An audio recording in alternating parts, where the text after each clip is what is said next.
Okay, Assalamualaikum and hi everyone. So this video will explain about chill water system.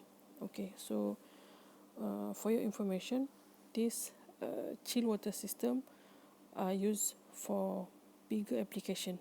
Okay, so kat sini dia ambil contoh sebagai hotel. So hotel mostly using chill water system.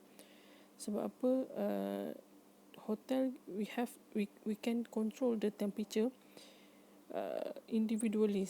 Okay, setiap bilik boleh control the temperature individually. Maksudnya bilik 101 boleh set temperature 16 degree, contoh dia nak sejuk, and then bilik 102 boleh set 20 degree dan seterusnya. Okay, so bila kita nak that particular function, kita kena guna chill water system. Sebab apa? Chill water system ni akan bersambung dengan air handling unit. AHU ni bersama dengan air handling unit. So air handling unit ni kiranya perantara lah antara bilik dengan chill water system.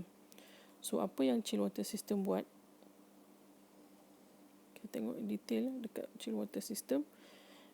Ada 4 pipe yang akan bersambung. Okay, kalau tengok sini, kalau perasan the colour is different. Light blue, blue, pink dengan red. Okay, so light blue ni dengan blue ni beza in term of the temperature. Sama juga yang kat sini, pink dengan red ni temperature beza. Maksudnya satu temperature panas, satu yang sejuk untuk supply ke dalam bilik. Okay, itulah untuk yang biru ni, blue ni, dia akan supply udara sejuk dalam bilik melalui air handling unit lah. Air handling unit ni akan ada dekat setiap level dan dia akan distribute to the room.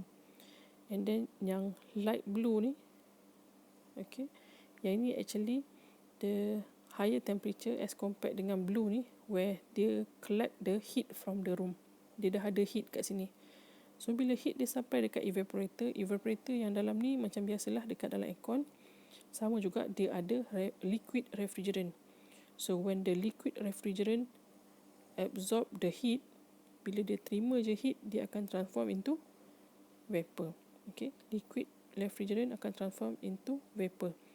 So bila dah tukar kepada vapor, dia akan sambung ke compressor dekat dalam ni. So tugas compressor sama juga, increase dia temperature, increase dia pressure, and then dia akan supply ke condenser. So condenser, dekat condenser dia akan reject heat. Bila dia reject heat, cuma case dekat sini dia perlukan bantuan cooling tower dekat atas ni. Okay, dia perlukan bantuan cooling tower. So as you know, the capacity inside the chiller itself dia besar compare dengan aircon biasa. So dia tak mampu untuk reject macam tu je. Dia kena guna bantuan cooling tower. So basically cooling tower dia terletak dekat atas bumbung rooftop ataupun dekat open area lah untuk dia reject heat. Okay, so nanti detail pasal cooling tower kita akan cerita in the other video lah.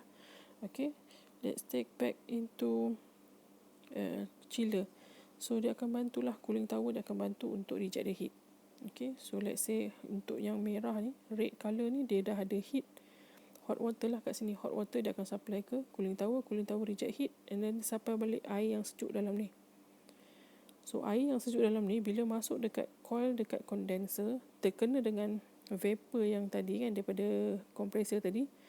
So dia akan condense the vapor condense balik into liquid. So liquid tu akan supply balik dekat evaporator, yang mana dia akan rotate lah in cycle. Maksudnya kita punya refrigerant lah tu. Okay, and then the process keep on continuous lah. Dia akan supply cold air balik dalam bilik, and then heat rejected through cooling tower. So that's how chill water system work. Thank you for watching.